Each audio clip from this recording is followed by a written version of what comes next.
Hey Bears fans, big video on tap for you guys today, but first we just crossed 29,000 subscribers, which means the countdown to 30K is here. And hey, training camp is just around the corner. We'll talk some training camp in just a few moments. Hit that sub button if you haven't already. Non-stop Chicago Bears coverage during camp, on into the preseason and the regular season as well. You see that link below. It's youtube.com/BearsNow. Share that with all your buddies, but just hit that big red button and subscribe today.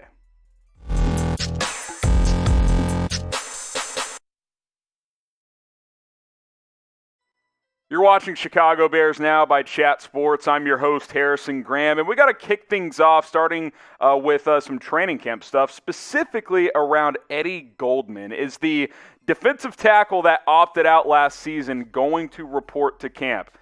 I think it's four smoking Jays at this point. Bear down, it's happening. I feel pretty good about Goldman being at Halas Hall when veterans report here in a few days. Dan Wiederer of the Chicago Tribune reported that he will report to training camp next week. Obviously, until he does, there's always a tiny chance that he could decide not to, but all the tea leaves point in the direction that he will be there. And hey, it's been a weird 18 months for Eddie Goldman, right? He opted out last year for health concerns with COVID-19, had some prior health conditions, certainly understood why he made that decision, but then he wasn't at OTAs, he wasn't at minicamp, and outside of a few videos that had emerged on social media that he had been working out on his own, we kind of sat here and wondering, okay, well, is he going to play this year? If he does, how's he going to be?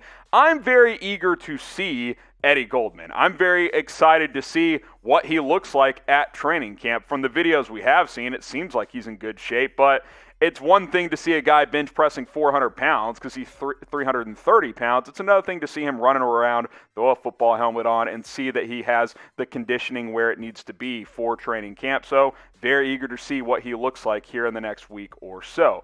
Obviously, the run defense with Eddie Goldman versus without him was very noticeable. 2019, obviously he's not a stats jump off the page type of guy, but the run defense was elite in 2018 and in 2019. Last year it was kind of league average, and I think a big reason for that is because he is a run-stuffing nose tackle that can free up linebackers like Danny Trevathan and Roquan Smith to just roam more freely and make those plays, whereas last year they kind of got these running backs got wider holes to run through because he was not in the fold. If he's back and healthy, that is certainly a very good thing for this defense. How excited are you to see Eddie Goldman? Scale it from 1 to 10. I'm like an 8 or 9. I'm fired up to see him out there. I'm eager to see him out there, to see what he looks like, what he can bring to the table as we get closer to the regular season. So scale it from 1 to 10. How excited are you to see Eddie Goldman?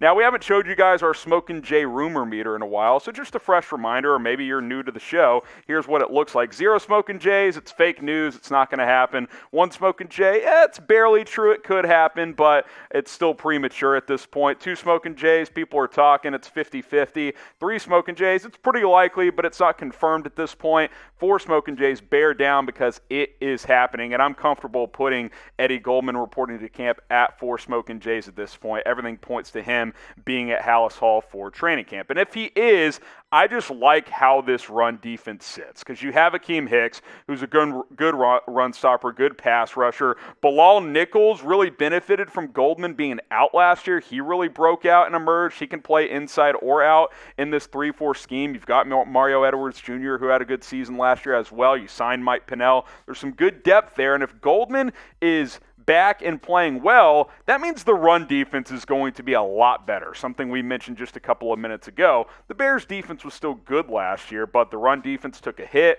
Obviously, the offense struggled to stay on the field, so late in games, this defense was kind of gas. So if the offense is better, Goldman gets back, he plays better gives you better nose tackle play defensively, then it all works together, and this defense can get closer to what it was a couple of years ago, create more turnovers, more 3-and-outs, and get the offense the football back. That would be a very good thing compared to what we've seen the past couple of years. Obviously, some key training camp dates, veterans report on the 27th, so we'll know then if Eddie Goldman is ready to rock with the Chicago Bears at camp. July 29th it gets rolling, and then that first joint practice with the Dolphins later on in August as well. But hey, we're here, guys. Football is basically back, as we're going to see guys taking the practice field very, very soon, and hopefully, and I think it will, include Eddie Goldman once he reports, which he is expected to do just that. Will the Bears defense be better or worse in 2021 compared to last year? Type B for better, type W for worse.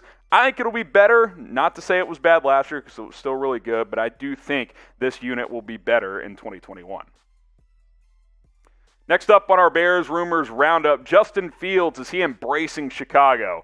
There's no doubt. For Smoking Jays, this guy continues to just say the right things, do the right things, and act like a franchise quarterback should. Obviously, he's got to earn being the franchise quarterback. You don't just show up and become that. But I think he's well on his way to doing just that. He was showing up early to rookie minicamp, OTAs, regular minicamp. Showed up 2 weeks early to Chicago and Halas Hall to gear up for the actual training camp, which is about to start as well. This guy's had a chip on his shoulder since being drafted number 11 overall and as the fourth quarterback in this draft. I think he feels disrespected. He's made that very, very clear. And what he's also made clear is he is prepared to lead this Chicago Bears franchise and take it to another level, whereas basically no quarterback in the franchise history has been able to do that. Here's what Fields said recently about being the Bears quarterback. He said, quote, "I'm definitely ready. I don't think there was anybody in this draft that was ready for this position. I think there was nobody else but me. To be honest, I've just been groomed for this moment my whole life." Justin Fields ain't scared. He is not intimidated. He's not going to back down from anyone. He thinks he was the best quarterback in this draft, and that might end up playing out to be the case. Going into the draft, I was team Trevor Lawrence is the first guy, but after that, I was like, Fields is right there. I mean, we saw him completely decimate Trevor Lawrence and Clemson in the Sugar Bowl back on New Year's Day when he threw for 385 and 6 touchdowns against just 1 pick. And by the way, he cracked his ribs in that game. Like, this dude is a baller. The big stage doesn't faze him. He's embracing the history of this franchise that has very little history of quarterback success throughout the entirety of this franchise, which goes back, 100 years at this point. So he's excited. He's not scared of Andy Dalton. I can promise you that right now. Obviously, Dalton's probably going to be the Week 1 starter, but Fields is ready. I think he could start Week 1 and be just fine, but whenever his number is called, I expect him to play at a very, very high level because the preparation and the attitude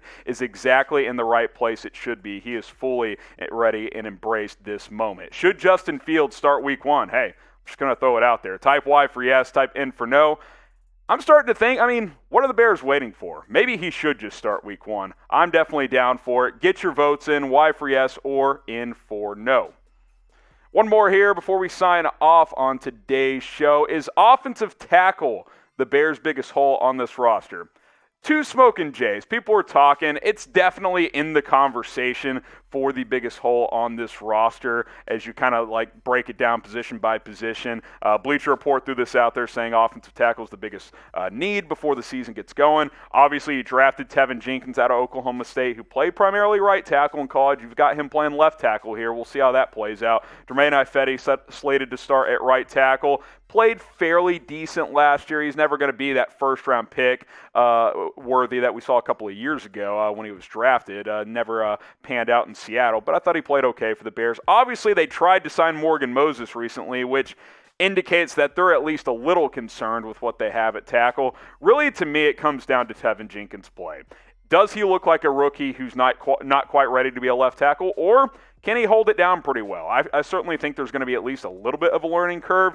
You don't just step into the NFL and become an all-pro left tackle. That just does not happen very often. So I think there is going to be some struggles at times, but can he be an average to an above-average left tackle? I think that's possible, and if you get that, you get Ifedi, who basically was league average last year. I think you can live with that because the interior of your offensive line is in decent shape if you stay healthy. I actually think cornerback might be the bigger question mark heading into the season because we've talked about this quite a bit, both offensive tackle and corner. Jalen Johnson is great. He's going to be really good. Entering year 2, had 15 pass breakups as a rookie last year. I don't have any concerns about him. Desmond Trufant scares the hell out of me. Hasn't been good in a few years. Was hurt last year. They keep saying nice things about Kendall Vildor, the second-year player out of Georgia Southern, but I don't know. Is he ready to be an outside starting corner? Maybe. I guess we'll see. Duke Shelley or Thomas Graham at nickel. Okay, like that, maybe one of those guys emerges. Shelley played some down the stretch last year due to injuries to other guys. But after Jalen Johnson, I've got major questions at cornerback. I think you can get by with what you have on your offensive line. So I would probably argue that cornerback is a bigger question mark, a bigger hole heading into the season. But certainly offensive tackle is a decent argument. Two Smoking Jays. Again, we got to see how Tevin Jenkins plays. I think that will really determine what this looks like this season. What's the bigger need for the Bears, corner or offensive tackle? Get your votes in right now. I would lean corner, but hey, you're not going to bother me if you say offensive tackle. They could certainly add a veteran at that position. Before we sign off, get subscribed, youtube.com/BearsNow. You won't find any better Chicago Bears coverage throughout training camp and the preseason than you will on this channel. Hey, 30K just around the corner. You guys have been loyal. I appreciate it. Share that link with a friend, and we will see you very, very soon here on Chicago Bears Now.